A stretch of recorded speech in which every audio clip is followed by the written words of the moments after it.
আসলে অভূতপূর্ব দৃশ্য, এটা বলাই বাহুল্য। সত্যিকার অর্থে এই শীত এবং এই ঠান্ডা বাতাস উপেক্ষা করে যে হাজার হাজার লক্ষ লক্ষ মানুষ যেভাবে জনতার যেভাবে ঢল নেমেছে, আমাদের ভারপ্রাপ্ত চেয়ারম্যান তারেক রহমানকে তারা রিসিপশন দিতে চায়, তারা তাকে বোঝাতে চায় এদেশের মানুষ আপনাকে কত ভালোবাসে। এবং আপনারা দেখেন কিভাবে সমস্ত মানুষ সুশৃঙ্খলভাবে বিভিন্ন পয়েন্টে পয়েন্টে দাঁড়িয়ে আছে, এবং এটা সত্যি এটা একটা ইতিহাস হয়ে থাকবে বাংলাদেশে। এমন রিসিপশন হয়তো কেউ কোনোদিন আর পাবে কিনা সেটা আমরা বলতে পারবো না। মনোয়ার হোসেন খান, মাগুরা 1 আসন থেকে, তিনি ধানের শীষের কাণ্ডারি, গণমানুষের নেতা। তো আমরা এই মুহূর্তে আপনাদেরকে দেখানোর চেষ্টা করছি যে পুরো রাস্তাটি নেতাকর্মীদের, পুলিশ, এই ভাই দেখছি আমরা পুলিশ ভাইরা তারা রিক্সায় করে বিভিন্ন নিরাপত্তা দিয়ে তারা টোল অব্যাহত রেখেছেন। নেতাকর্মীদেরকে আপনারা দেখতে পাচ্ছেন যে নেতাকর্মীরা সারিবদ্ধভাবে রাস্তার একটি লেন তারা ব্যবহার করছে এবং একটি লেন তারা কিন্তু রেখে দিয়েছে। আপনারা দেখতে পাচ্ছেন যে ওই পাশে যে ফ্লাইওভারটি আছে, ফ্লাইওভারের উপর দিয়ে নেতাকর্মীদের ঢল। আসলে স্যার যেমনটি বলছিলেন যে এইরকম রিসিপশন বাংলাদেশ না পৃথিবীতে অন্য কোথাও আগামীতেও কোনোদিন হবে কিনা আমি জানি না, যে পুরো ঢাকা শহর আজ নেতাকর্মীরা কিন্তু তারাই নিরাপত্তার চাদরে ঢেকে রেখেছে। প্রশাসন তো আছেই, এর সাথে নেতাকর্মীরা কিন্তু সারা রাত ধরে, আমরা রাতে প্রায় 2টা-3টা পর্যন্ত ঢাকা শহরের বিভিন্ন পয়েন্টে ঘুরেছি এবং আমরা খোঁজখবর নিয়েছি। সেখানে দেখেছি যে নেতাকর্মীরা কিন্তু নিজেরাই সারা রাত জেগে তারা অনেক জায়গায় দেখছি যে তারা পিকনিক করছে, অনেক জায়গায় দেখেছি যে তারা গান বাজনা করছে, রান্না করছে, মানে এক অন্যরকম অনুভূতি। প্রিয় দর্শক, আপনারা যারা লাইভে যুক্ত আছেন, বিশেষ করে আমাদের মাগুরা যে নেতাকর্মীরা আপনারা ঢাকাতে এসেছেন, তারা সবাই লা মেরিডিয়ানের সামনে চলে আসেন। আমরা লা মেরিডিয়ানের কাছাকাছি চলে এসেছি। আমরা হয়তো আর 2-1 মিনিটের মধ্যেই লা মেরিডিয়ানে অবস্থান করব। আমরা ওখান থেকেই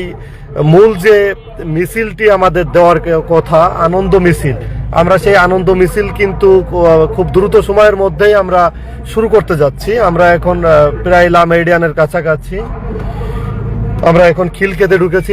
ওই যে আপনারা দেখতে পাচ্ছেন ঢাকার এজেন্সি পরে কিন্তু লা মেরিডিয়ান। আমরা লা মেরিডিয়ানের দিকে যাচ্ছি। প্রিয় দর্শক, দেখতে পাচ্ছেন নেতাকর্মীরা কিন্তু কিভাবে সুশৃঙ্খল ভাবে রাস্তার মধ্য দিয়ে হেঁটে যাচ্ছে। হাজার হাজার হাজার হাজার নেতাকর্মী প্রতি রাস্তায়।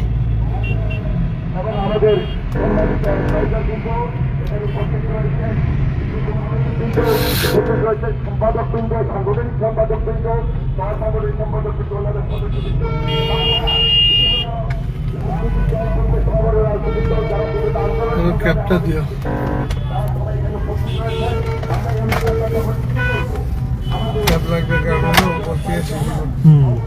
রুবেল, আপনি গাড়ি ওই কাছাকাছি গাড়িটা রাখবেন কোথায়? পরে দরকার নেই, আমরা বেরোই চলে যাবেন, আপনি পরে চলে আসবেন। আমরা যে অবস্থা দেখতে পাচ্ছি তাতে প্রিয় দর্শক আপনারাও দেখতে পাচ্ছেন যে গাড়ি আর নেওয়া যাবে কিনা জানি না। প্রচুর গাড়ি, হাজার হাজার হাজার হাজার গাড়ি রাস্তায় দাঁড়িয়ে আছে। আমরা এই মুহূর্তে খিলক্ষেত থানার সামনে আছি। প্রিয় দর্শক, আপনারা দেখতে পাচ্ছেন খিলক্ষেত থানার যারা পুলিশ সদস্য আছে সবাই কিন্তু সারিবদ্ধভাবে নেতাকর্মীদেরকে বিভিন্নভাবে সাহায্য সহযোগিতা করছে। প্রিয় দর্শক, ওই পাশে দেখতে পাচ্ছেন যে ওই পাশে মনে হয় আমাদের অ্যাক্টিং চেয়ারম্যান বা বিমানবন্দরে ল্যান্ড করেছে, যেটা বুঝতে পারছি। SSF, বিজিপি, বাংলাদেশ আর্মি সবাই খুব সারিবদ্ধ করে দিচ্ছেন নেতাকর্মীদেরকে চাপ দিয়ে। সেই ক্ষেত্রে আমাদের মনে হচ্ছে যে আমরা মনে হয় সেই কাঙ্ক্ষিত ক্ষণে চলে এসেছি, যে খুব দ্রুত সময়ের মধ্যে আমাদের নেতা দেশনায়ক জনাব তারেক রহমান বিমানবন্দর থেকে বের হবেন। মেম্বারই হতে পারবে বাংলায় লইন। প্রিয় দর্শক, আপনারা যেটা দেখতে পাচ্ছেন যে আমরা কাঙ্ক্ষিত ক্ষণ অর্থাৎ সেই আনন্দ ক্ষণে একেবারেই খুব কাছাকাছি। আমাদের গাড়িটি আমরা একটু এগিয়ে নিয়ে যাওয়ার চেষ্টা করছি। আমরা এয়ারপোর্টের একেবারেই কাছাকাছি চলে এসেছি। প্রিয় দর্শক, খুব অল্প সময়ের মধ্যেই দেশনায়ক তারেক রহমান এয়ারপোর্ট থেকে বের হবেন। আমরা ইনশাল্লাহ তার সাথেই মিছিল নিয়ে, মাগুরা জেলার যে বিশাল মিছিল, হাজার হাজার নেতাকর্মী এসেছেন, আমরা তাদেরকে সাথে নিয়ে আনন্দ মিছিলে যোগ দিব।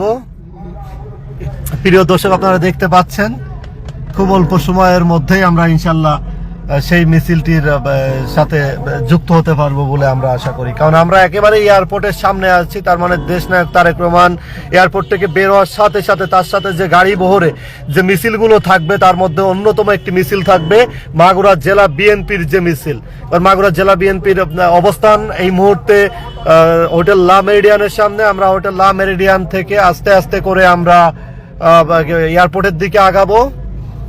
মাগুরা জেলা থেকে আগত সকল বিএনপি, যুবদল, ছাত্রদল, কৃষক দল, মহিলা